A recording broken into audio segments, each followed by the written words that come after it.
it's realistic. So he put he put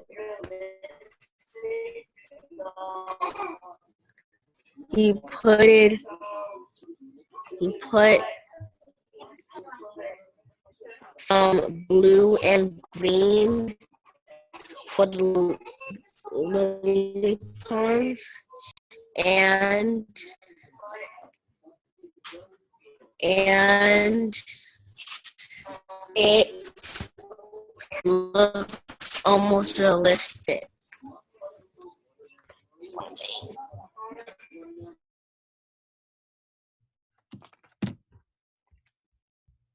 All right, Isaiah.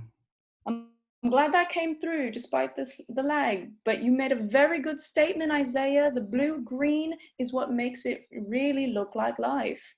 We don't need black or deep browns to always make something look like a shadow. Sometimes using the same color but in different shade is what makes the difference. All right, Captain, are we ready to board? Yes, we're ready to board. Put your mask back on. We're headed back to New York. It's a 7-hour flight, but you know, we got time travel capabilities, so we'll be there in about maybe 30-ish seconds. I got the super jet. This is from 2050. Don't tell the government that I have this technology. All right. We're going back into the air. Thank you for flying with us on Neighborhood United Airlines. Anything you want to say, Mr. Coach Hydara? Captain Hydara, I should say.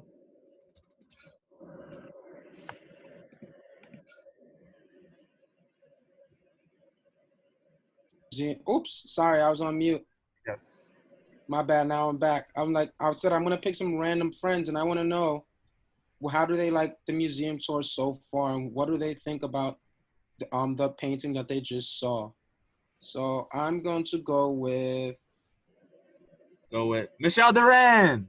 Let's go with Michelle. Michelle, talk to the people. I'm unmuting you right Michelle now. What do you think about the Gigi. painting?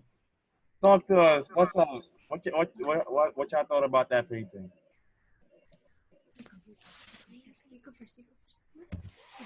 What?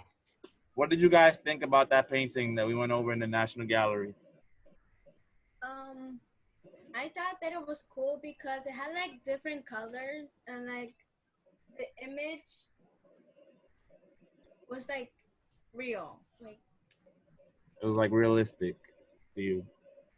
I'm gonna pick another friend as well. I think Heidi wants to raise her hand.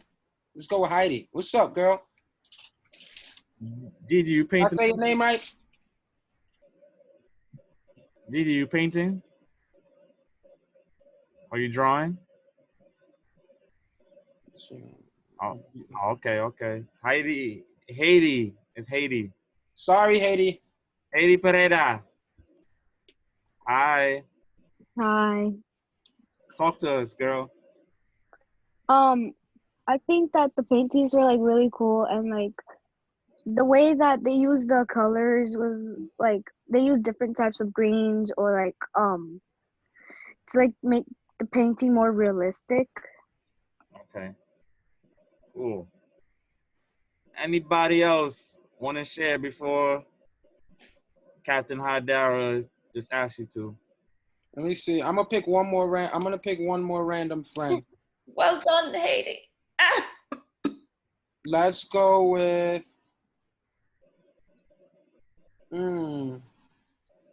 Let's go with Ariana. Have we heard from Ariana yet? No, I haven't heard from Ariana. Let's go with Ariana. Ariana, talk to the people, girl. Girl, be quiet. Your mic is on. Your mic is live. well, I think the painting is very beautiful, and the sakuras give a compliment to the green. And since the green has shading, it really makes the sakura pop, and it makes the painting that much beautiful. Wow, that was a beautiful observation, girl. You've been hiding from us this whole time. Girl, speak up. Raise your hand more. You got some great ideas. Keep it Miss up. Ariana, oof, now that I am not disturbingly British, I'd like to award you and give you applause for noticing the language of the sakura being the Japanese word for blossom. We Very are well done. we are about to land at JFK Airport. We're gonna be showing you guys to the Q train, so you guys can be headed to the MoMA.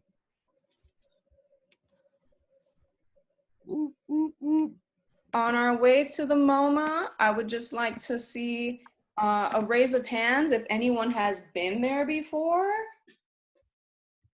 To the Museum of Modern Art. We all live in New York, and if you've ever taken the chance, it's a wonderful museum. I would like to talk a little bit about it before we get started. It's located on 53rd Street between 5th and 6th Avenue. It was originally opened on the 12th floor of what is now known as the Crown Building, which is another very old building in Manhattan, on 57th Street. And in November of 1929, it played a huge role, and it still does today, in developing and collecting modern art. So if there was an art movement that broke the mold or changed the dynamic in the art world, they collected the work. And guess what? Who invented the MoMA? The idea actually was created by the wife of big shot Rockefeller Jr. Her name was Mrs. Abigail Green Aldrich Rockefeller, and her two friends, Lily P. Bliss and Mary Quinn Sullivan. So let's just give it a little shout out for girl power here. In 1929, that's a big deal that they invented it. Girl power. Yeah. And after they had a successful first exhibition, where actually their first exhibition involved Van Gogh, Gauguin, and Cezanne, who are all post-impressionist painters, they continued pushing for a more permanent location. And 10 years later, in 1935, they had obtained the building that they have now. Just recently, though, in October of 2019, they made the building even bigger by extending it to the building next door, making it more ready and better to take on the contemporary art world. And here, since the beginning, is their collective Starry Night. And we're gonna take a look at that right now.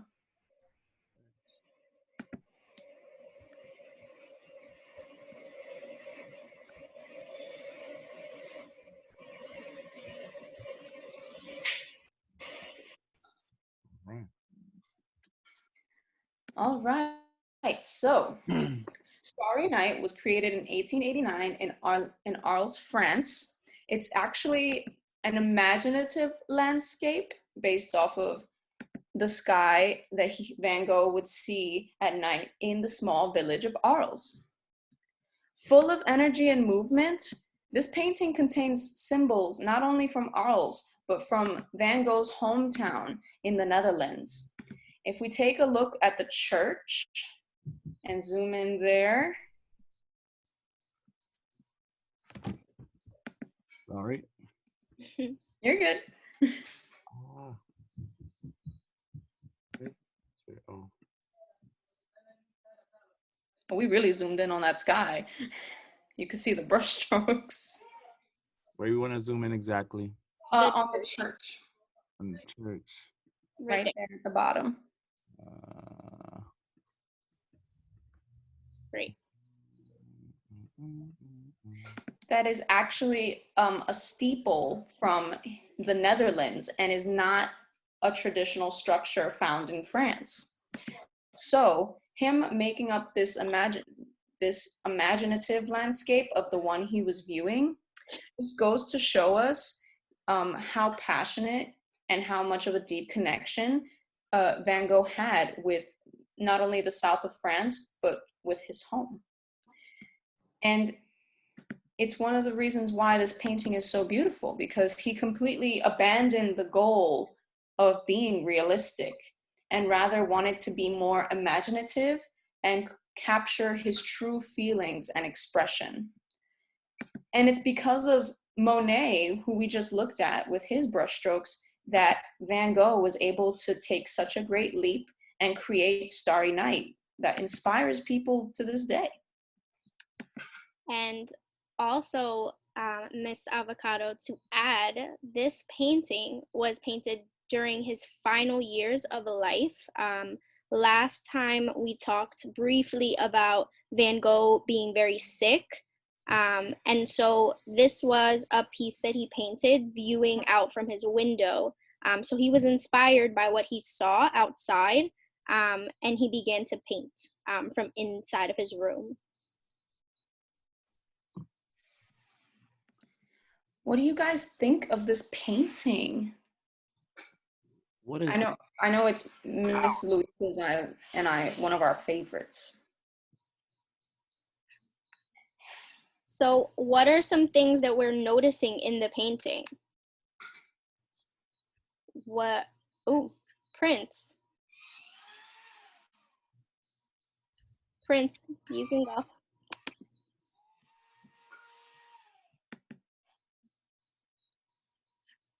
So what I like about this painting is that I like the way that he used not only shades of blue to paint the sky, but I liked how he used the shades of yellow, and that really makes this painting stand out.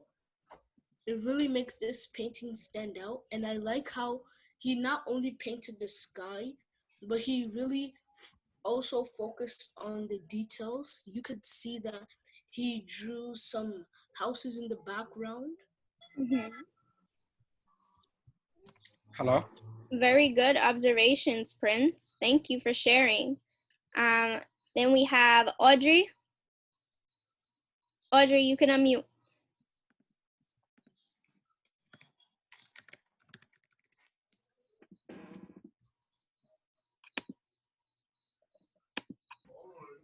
Okay.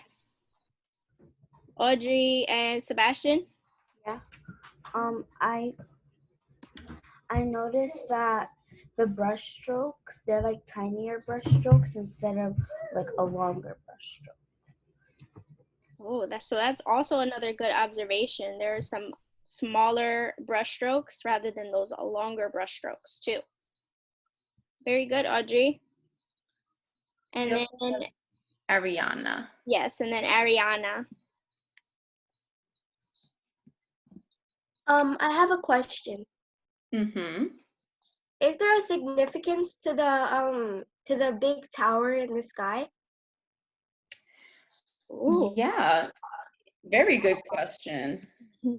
So let's talk about that.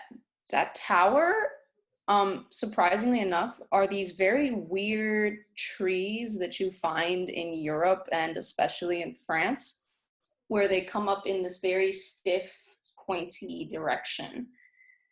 And what ended up happening was there were a decent amount of them in front of the landscape that Van Gogh was portraying in this painting. But he made them almost move in a very sway-like manner, almost as if he was going for a whole, dance throughout the painting with the trees and the sky. But very good question.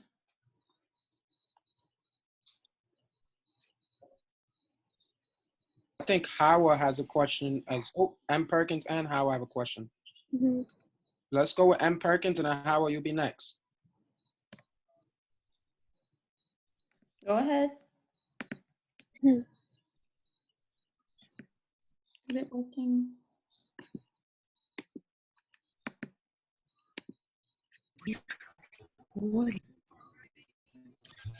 I'm muting.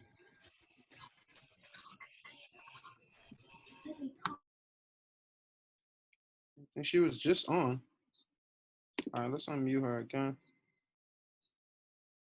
I think maybe she got a little shy. Maybe.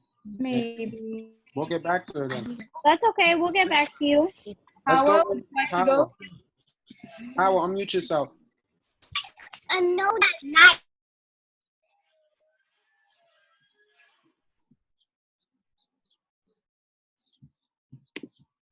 All right, Hawa, you're gonna speak. I unmuted you.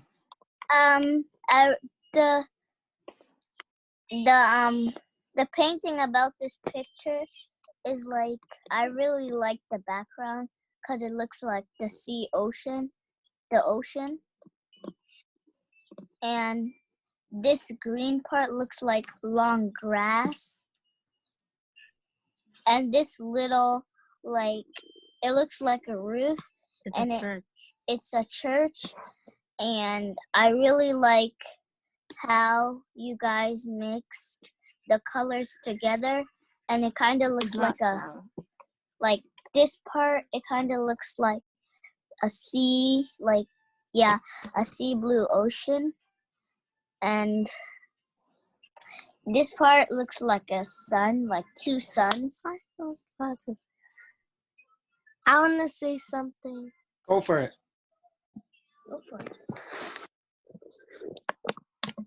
These they look like big stars, and I like the yellow that blend in with the blue, and this green thing looks like a castle to me, and I like the small houses that he did. That's a good job, sisters. Very good. Hawa sisters. No, and Mariama. Okay, I'm sorry, Hawa Hawa and and Mariama. Mariella. You guys made a lot of great observations. Said, Not- don't forget my name. Your imagination just took full course here, and that's exactly what Van Gogh was going for when he was painting this. So kudos to you both.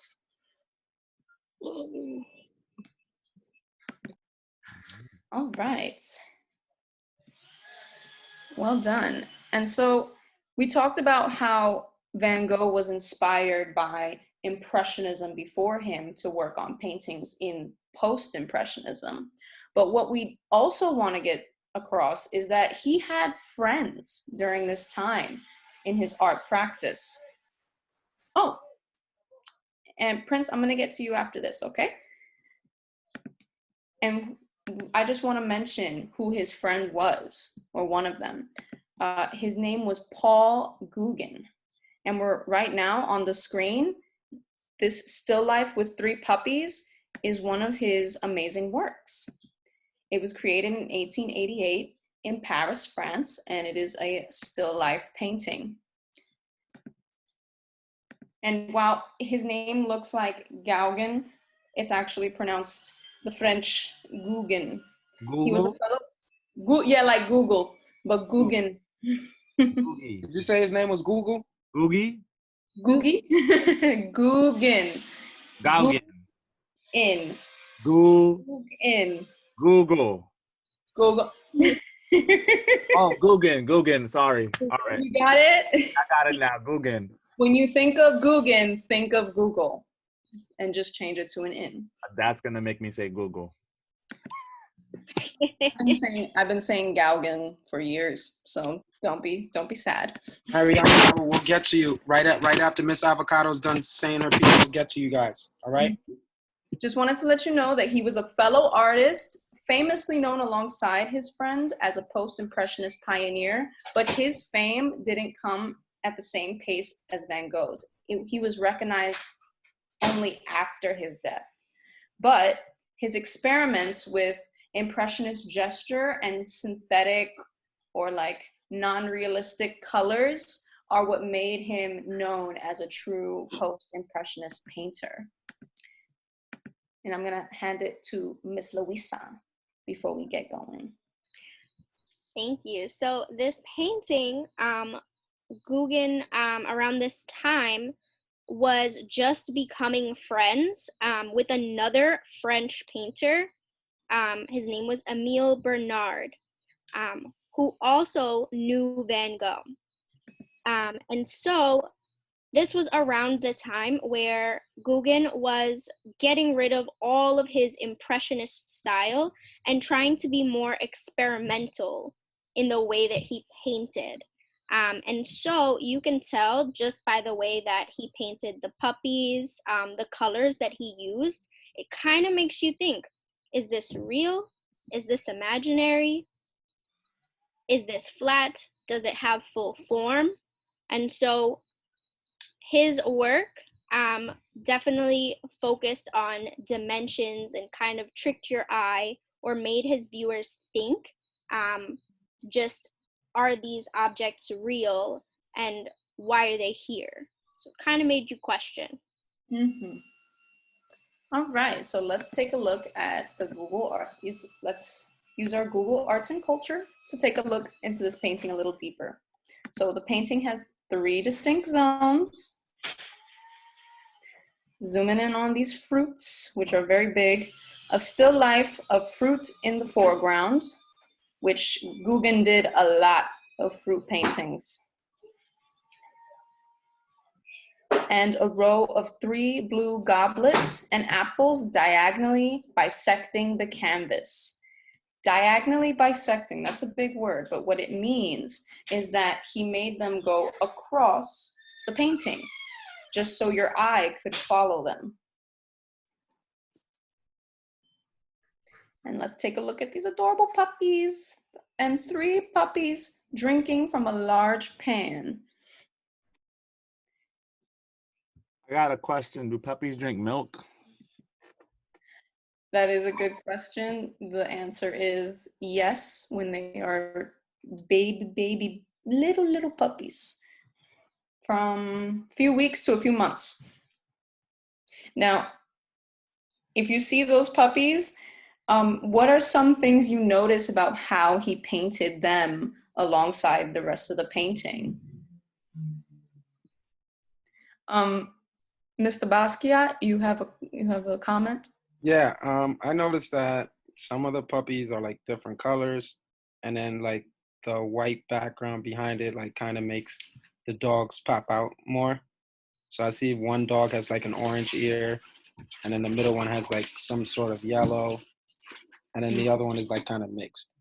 All right. I also want to get back. Thank you, Mr. Basquiat. I also want to get back to Prince. You put your hand down, but Oh, my bad. Prince, go ahead. I put your hand been down. waiting very patiently. Yeah, it was Prince and Ariana, I believe. And then we'll go Isaiah right after. Mm-hmm. All right, go Prince. Never mind. I was already able to answer my own question. Okay. Well done. Smart guy. Can you share with us what it was that you answered?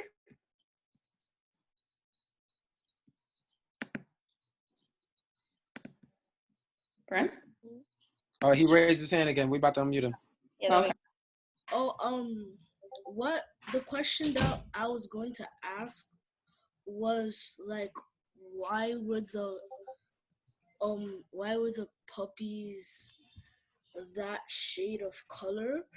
But I figured out that he wanted to make the puppies that shade of color so that the puppies could stand out in the painting, since the puppies were a very important part of the painting. Excellent. Good job, Prince. All right. So are we going to Ariana and Isaiah, or Isaiah and Ariana? We'll go Ariana, Isaiah, and then Hawa and Mariama. Okay, nice. Ariana, you're next. And all right. I'm wondering what's like the deeper meaning to this whole painting, because to me, I think it's just 3 puppies drinking milk, but I know there's something behind like all of that, and there's a deeper meaning. Well done. So let me explain that. Basically, a lot of still lifes done in Impressionism and post-Impressionism period are somewhat, like you said, they're just that, puppies drinking in within the still life, but they want to capture the beauty of things that are simple. Things that we see every day can be appreciated as beautiful, and appreciation for life. So while it is a little bit of both, the simple and the deeper beauty, you have to combine them both when you're looking at the painting. Does that answer your question?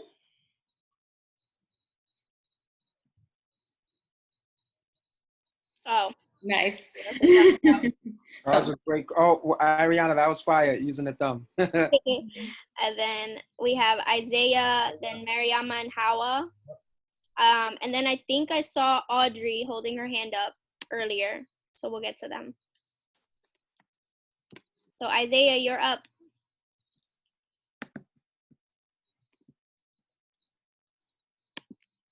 All right, you're unmuted. Question. Mm-hmm.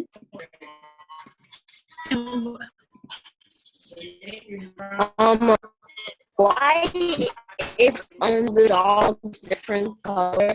Like this right, the nose right here, it's like tan.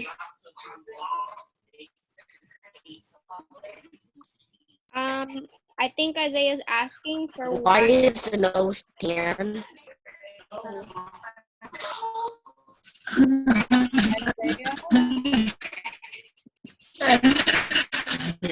Over there. Why is the nose tan? Why is the nose tan?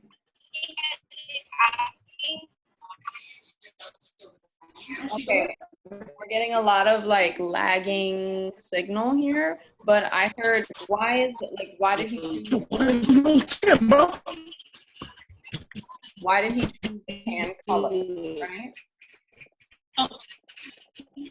Well, Ms. Calcano made a good point about it before, that at this point in Guggen's art, he wanted to try to have a more realistic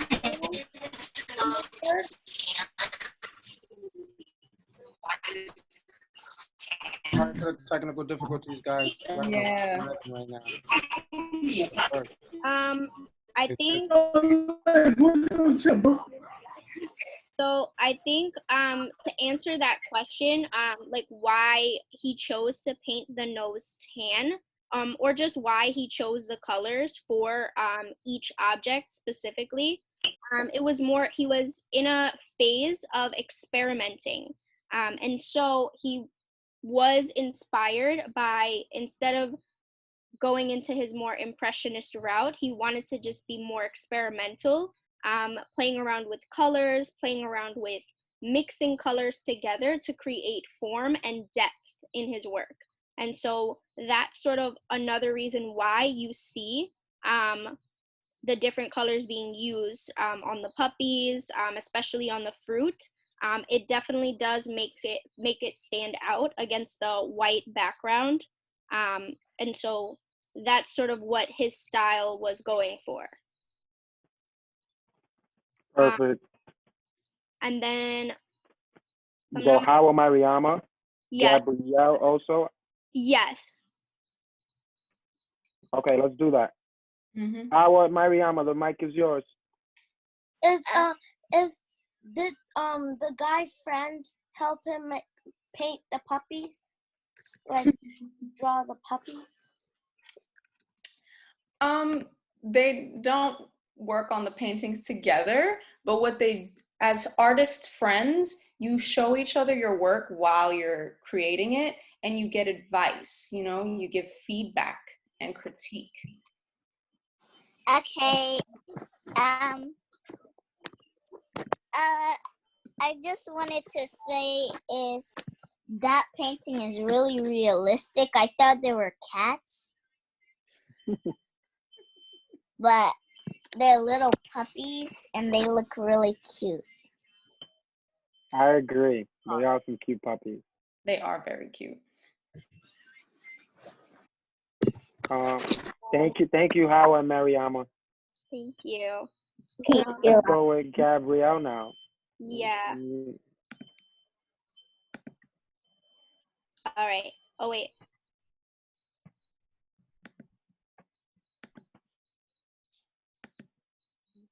Yeah.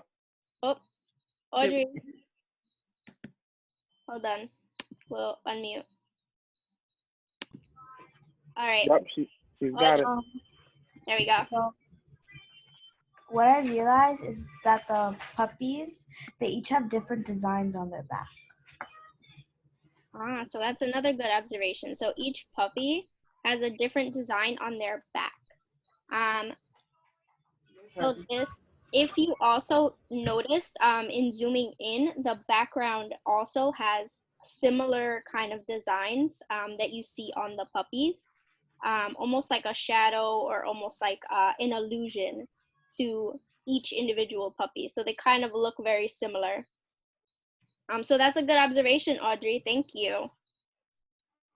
Very well done. Ms. Calcaño, I think we had Isaiah raising his hand. I'm not too sure. Yes, and then if I he think got his I question saw, up. yeah, I think I saw that too, and I saw Jayla as well. I think she All wanted right. to mention something. Jayla. Jayla. All right, let me see. Let's get her unmuted, and then we're gonna get Isaiah right after Jayla. What I noticed about this, it makes me really inspiring because one, I really love dogs, and for someone who make a whole painting about like a part of the life of a dog, it gives me inspiration how they put so much effort in making this very look realistic, and how because of the designs, it makes it more beautiful and more standing, and it stands out. Well done, Jayla. Well done. I'm glad to see you inspired again from one of these post-impressionists. And then do we still have Isaiah? We got Isaiah, Gabby Butler. and then Gabby's got something else she wants to say.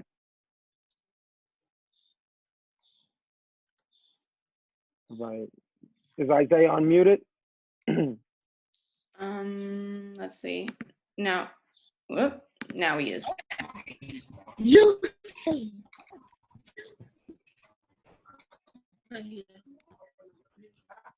there, Isaac? Why is there a chair there?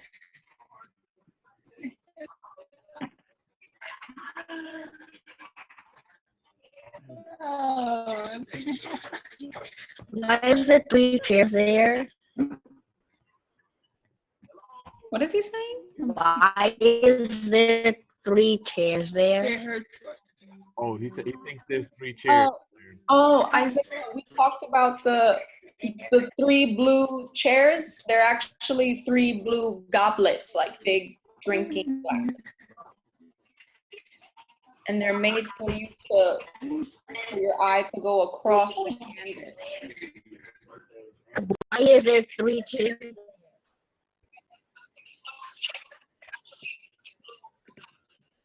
Oh my.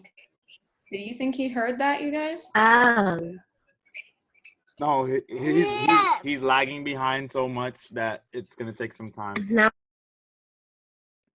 Okay. That's a bummer.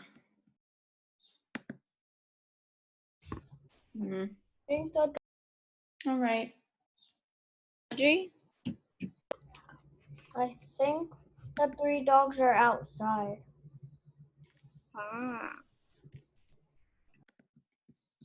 Well, let's see.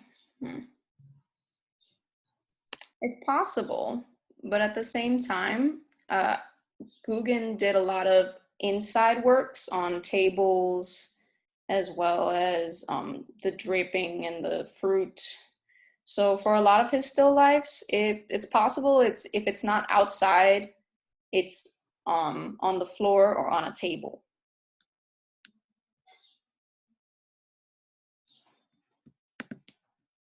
And I want to keep us moving. So, Jayla, if you have any comments for the next one, can we pick you first? Does that work? Yep, it works for her. Nice. Okay, so let's get a move on. The third artist we're going to talk about, and he is our last artist for our tour today, is Mr. Paul Cézanne. All right, so we have Paul Gauguin, but then we also have Paul Cézanne. That's a funky hat. It is a funky hat. This is his painting Self-Portrait with Straw Hat. So this is him. This is what he looked like. And this was created in 1875 to 1876. It's a portrait of himself. Therefore, you have the self-portrait. And he is another French painter who experimented with his brushstrokes in his paintings in order to create a more lively and moving piece. He inspired later artists, famous ones like Picasso, who mention him as an inspiration for painting. Many recognize his still life paintings of fruits and drapes as a source of his fame, but mainly because he was focused on their colors and shadows. He didn't really focus on the angle from which he was looking. So in a lot of his fruit and painting still lifes, it looks almost like you're looking down at the same time you are looking sideways at the work. And if we take a look at his self-portrait with straw hat, you can see that he, like Van Gogh, had a very big love for the color yellow and using different colors to add tones and shadows. Not to mention, they both just loved straw hats. Who would have known? And to add on, Cézanne also had a varied style of painting. So this just means that he loved to work in many different ways. He was one for experimenting a lot in his paintings, with mixing colors, with showing still lives, with showing portraits, and other landscapes. And he also, later in life, became friends with Emile Bernard, the artist that I mentioned before, who was also friends with Gauguin and Van Gogh. So he joined that friendship group a little bit later in life. Mm-hmm. So now, Jayla, do you have anything to comment on Mr. Cézanne? Jayla.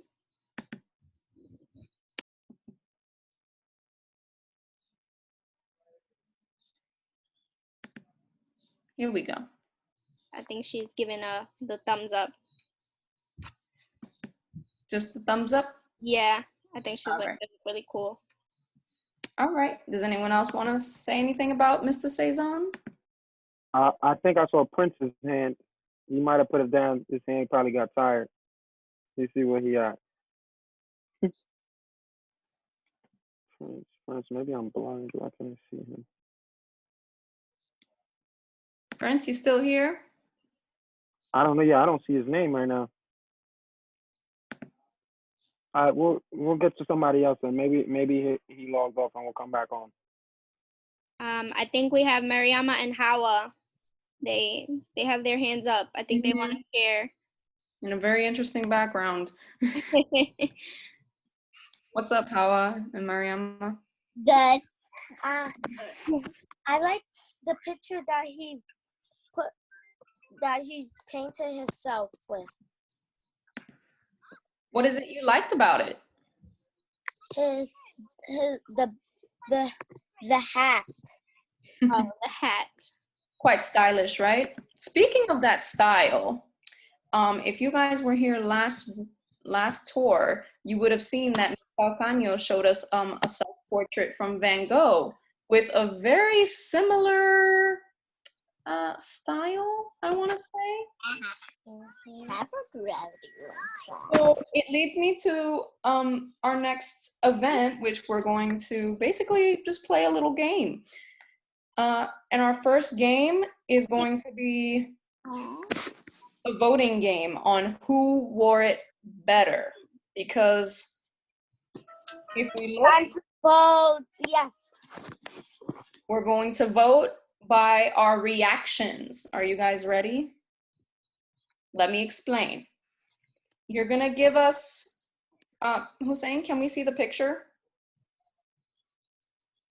Here we go. Ta-da! Look at them, twinning.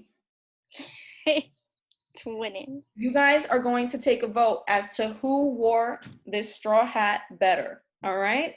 Your option is Van Gogh on the left and Cezanne on the right. If you want Van Gogh, you're gonna give us the clap hands. But if you want Cezanne, you're gonna give us the thumbs up. All right, your reactions are down below. So on the count of 3, you're going to react. Hands clapping for Van Gogh, thumbs up for Cezanne.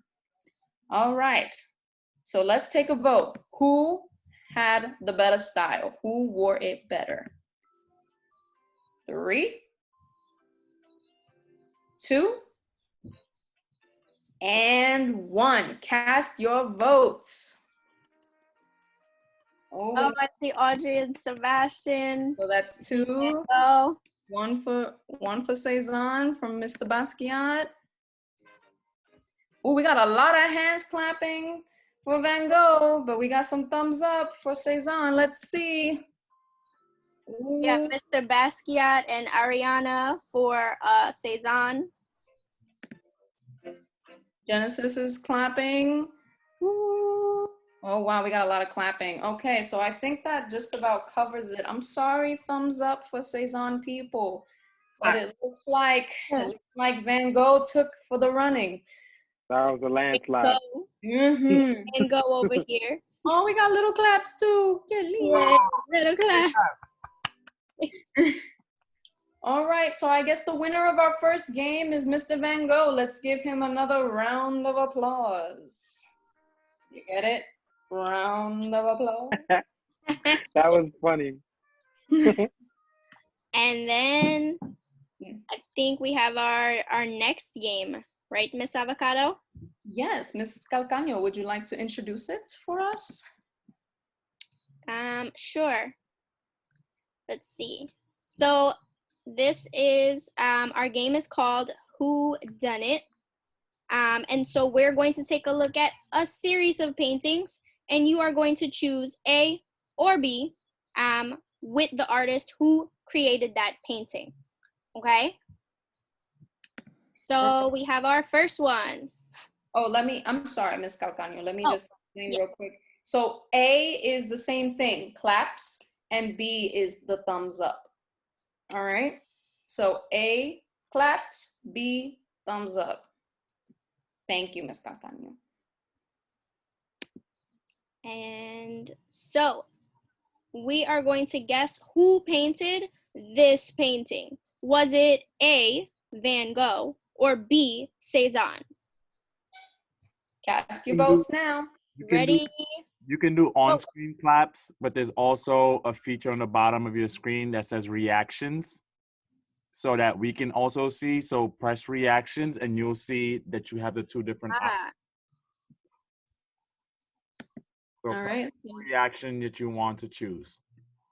So is it claps for Van Gogh or thumbs up for Cezanne? Who did these freaks?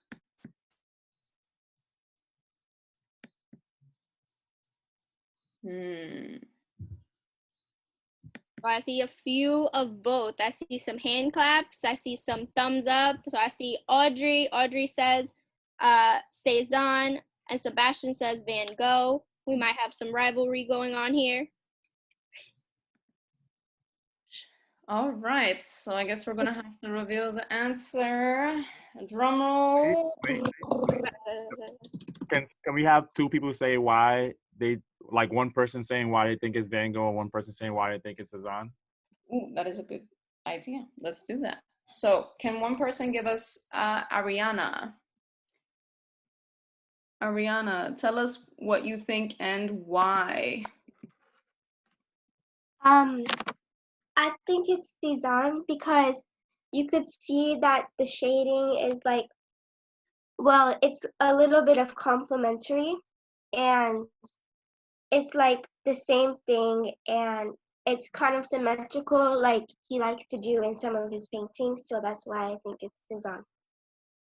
All right. Anyone gonna argue for Van Gogh that it's Van Gogh's painting? Good observation, Ariana.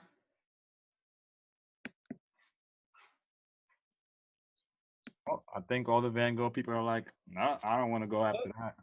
Yeah, before we had a lot of claps for Van Gogh, but Ariana is correct. You As proved well us as all everyone wrong. else who put the thumbs up. It is Cezanne. Round of applause. All right, we've got our next one.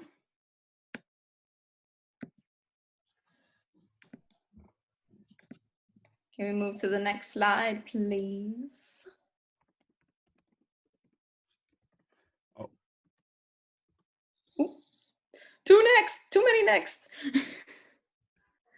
All right, this one here. We have A, claps for Guggen, Or B, thumbs up for Monet. Google. Yeah, for Guggen. Smarty pants.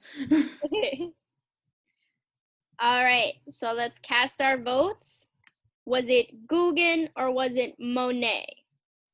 What do you think?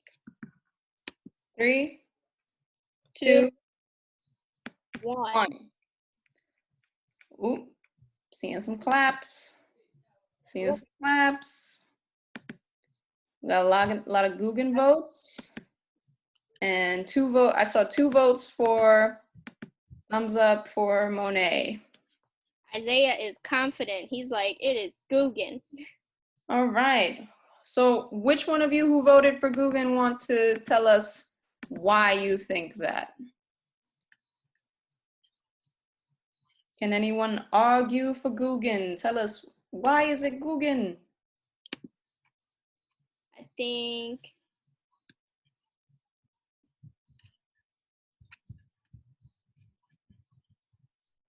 no.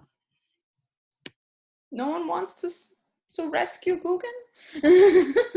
That's kind of hard. You all voted for him, but you don't want to rescue him and tell us why? Let's see. You guys are sleepyheads this time. Ariana's giving us the claps. She's saying it's Guggen. All right, let's go with Ariana. All right. I think it's Guggen because he's the one that made the dog portrait, right?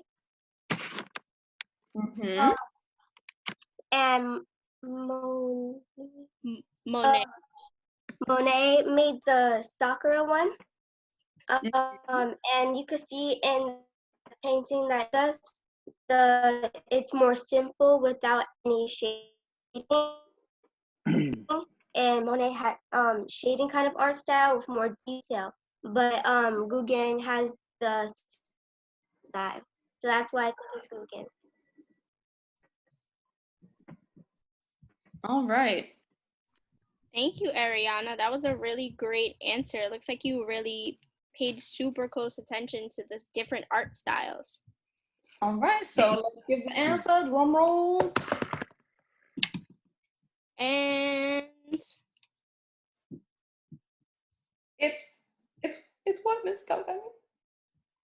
Guggen. Yay! Good job, Ariana. You got 2 in a row, as well as the rest of you who've been voting. Ariana, you're on fire. Well done, well done. All right. I'm looking at the time, Hussein. Do we think we have time for this to be the last one? Yeah. All right. All right. So this is our last one, friends.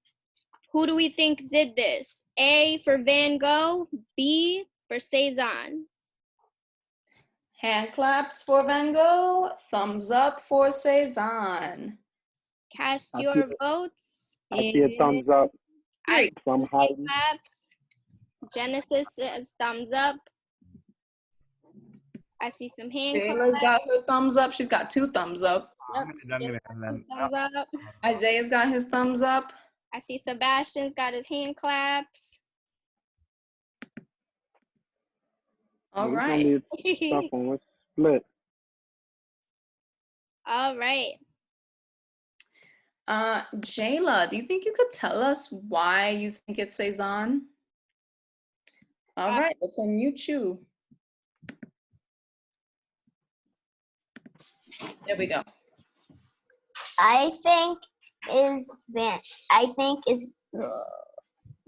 I think I can't say it right. Cezanne. I think it's Cezanne because I noticed this painting is nice and simple and it really captures something in real life, like oranges on a plate on a beautiful fabric. And I noticed the pretty designs. And because this picture is nice and simple, I think any one of us can do it. And it doesn't have that much design and strokes to it, but it has so many designs. It makes you like into it and more like imagining it. It sounds like you're talking about his when we mentioned Cezanne going through that experiment period. And so a lot of designs, a lot of color, playing with his paints, basically. So nice job, Jayla. All right, this is the last one. Drum roll.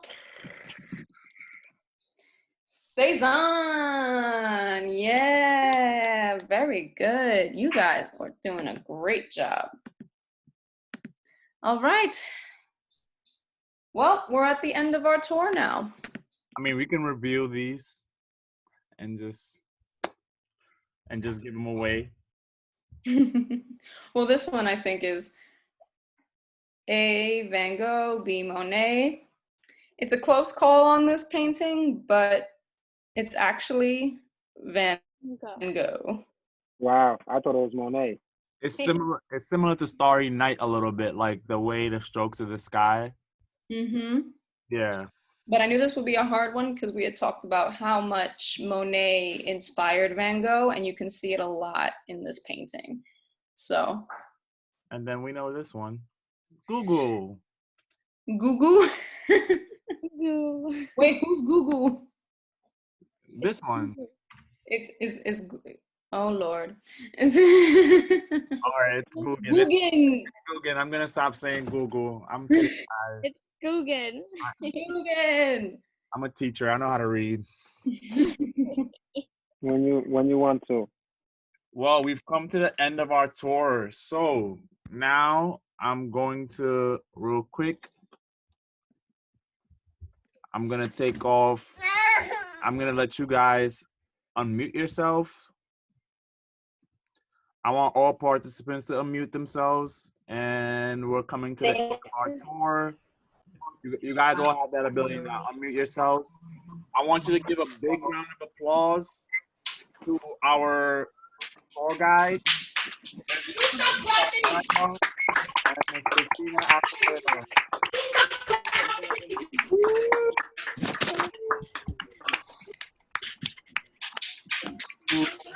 So much. Daniel, take a bow with me.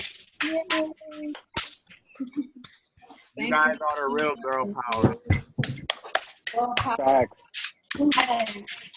Thank you everybody who attended this call today. It makes us very, very happy. Shout out to everybody. What? Thank you all so much for coming. We hope you sign up for the art classes. Do you think of me? Go, go. I think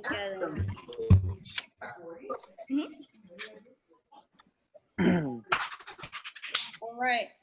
Coach, All right, friends. Zane, do you guys have anything to add before we go? I think that's about it for the most part. Hold on, let me mute everybody.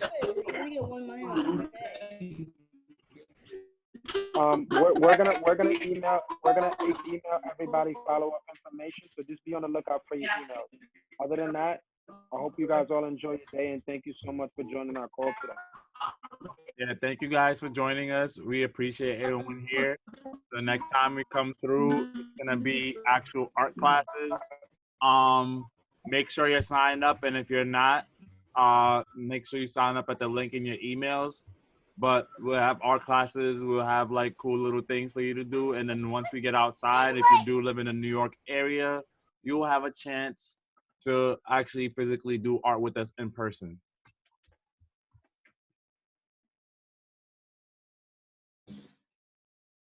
All right, so we'll see you all soon. See you all soon. Bye. Deuces.